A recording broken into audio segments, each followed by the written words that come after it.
So it's great to see you. I'm amazed about the Four Non-Blondes reunion. I mean, what's up? Obviously. Here, just take this for right now. Okay. All right, thanks. I mean, what's up? I don't know if when you wrote it 30-something years ago, if you realized how much we needed that song now, right? Yeah, I feel like it's interesting that the whole Four Non-Blondes thing came because, I think last time you and I talked, I didn't even consider that ever being a possibility. And then all of a sudden it was like, oh, I'll be open to it. And I just kind of said to the universe, yeah, bring it on. And then all these festivals started showing up and I started laughing. I was just like, how funny is life, And when we play that, so I put it in the middle of the set. So right now we play 3 songs off the album. I cannot play more than that because they're not representative of who I am. They would not be believable at all coming from me, even though I wrote those songs, whatever. So it's all new songs. And then I put What's Up in the middle.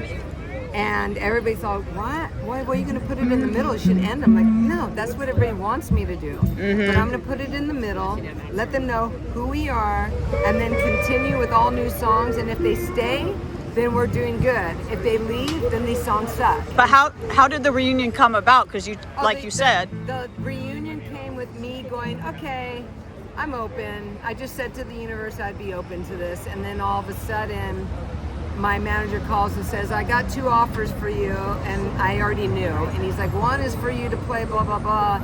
And I was like, okay, give me the other one. He's like, and the other is Bottle Rock, Four Non-Blondes. I know we're getting ready to go, so I don't mean to cut you off, but I want to know how that song, What's Up, resonates now with the audience and with you. I would talk to you all day. That's what I was getting to. When we play it, oh my God, it's like there's like kids, there's adults, there's teenagers, there's hipsters, there's everybody in that crowd, and the whole people are singing because that's why that song is so good. It's going to be good 10 years from now when we're in another crisis or something else. It's just got a message that's relatable and it's consistent because somebody's always trying to fuck with us, so it's like, and that song's going to go all the way till the end. How does it feel for you to sing it with what's going on right now in the world? I have the same emotion as I did when I was 25 when I wrote it. What inspired you when you wrote it? Was it like the Bush era? What was going on? Just, we were in Reagan years and he was doing some fucked up stuff and I was just sitting in my bedroom and that song just showed up and it's just life inspires, the art. It's not anything particular. It's just what shows up, and when I'm just open, creatively. Have you changed any of the lyrics, No. Or would you? No, would never. I guess you don't have to. Because I don't have to, because 25 years could start anytime. So, new Four Non-Blondes music? New Four Non-Blondes, album? A whole album's gonna come. Holy cow! Who would have ever I thought? will sneak it to you. And I will listen. Yeah, to it. actually, I have 3 songs I can send to you. Amazing. But it's great. As soon as we started rehearsing for this festival, I just wrote a whole bunch of songs, and I'm like, well, I don't want to do those songs, so I just wrote 90s. So in my mind, it was what would have been the next record. Oh wow. Yeah. So it's just basically, we had a 30-year pause, but here's the album that would have happened. Are there any songs you're writing that are sort of an anthem for the times we're in now? Yeah, there's a song called Monomorphic that's really, really powerful song. But, all my songs have some kind of, intention of, hey, we got to check out what's happening here. But Monomorphic is good, and there's a lot. There's Strange Places. Like, it's all very cohesive. It was like one long thought, and it was just bam, bam, bam, bam, bam, bam. Are you surprised that I keep going back to What's Up? But do younger listeners? They probably don't even realize that this is a song from before their time. No, I think a lot of people, there's constant covers.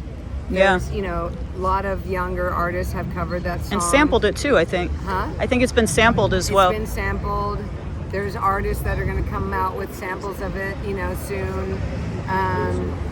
I just approved one. That's pretty awesome. Ooh. And I rarely do that, like, you know, endorse it. But you know, I think we're just in again. Here we are again, and it's like, really, yeah, really, are we here once a fucking again? And we'll be here 10 years in some other crisis. But, you know, I think that's the whole thing.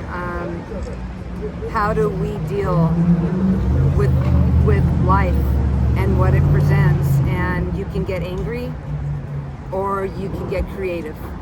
What does the message of peace and love, because we're obviously at the Peace and Love Ringo event, mean to you? To me is like being able to express your emotions and feelings and beliefs without someone, you know, trampling over what your belief is. I think we all have one common denominator. We all believe in something. You go to Kuala Lumpur in Malaysia, there are Muslims, Christians, Catholics. There's so many different religions living under one small town, and they all respect each other. That to me is peace and love, because they are giving each other the room and respect to honor what they believe. I feel like the spirit of the 90s is back musically, and also like that was a time of a lot of activism and stuff. Do you feel that as well? Yeah, I mean, I feel like that is happening, but I also feel like there's a lot of hesitation to be active because they're afraid of what's going to happen to them. You know, all the cancellations, all the stuff, and it's, you can't be this form of PC, but you got to be more than this form of PC. There's like a fine, you know, it's like, what do we do? Everything is criticized, everything is judged. They will find a flaw in every single thing that you do. And that is the true political statement, is saying, I don't care what happens to me. I'm going to say what I'm going to say because it's my belief. That's the true thing. But my God, what a form that we have to go through. So now we have to get arrested or killed or completely disposed of because we have a belief. That's the world we're in right now. You don't seem like somebody who's ever worried about being canceled, though. Maybe you have. I don't, but I do for my child. You know what I mean? I have a child that I have to protect and stand by and make sure they understand the world we're in and how much they can be a part of change. But I also have to be honest with them and let them know these are the things that could happen to you when you are fighting for change. Well, I appreciate you fighting the good fight all these years. I'm very excited for the new Four Non Blondes music. I didn't realize that was coming. Oh yeah, I'm gonna send you some stuff. All right. Well, I know the Peace and Love festivities have started, so I'm going to let you go. But peace and love to you. All right, see you later.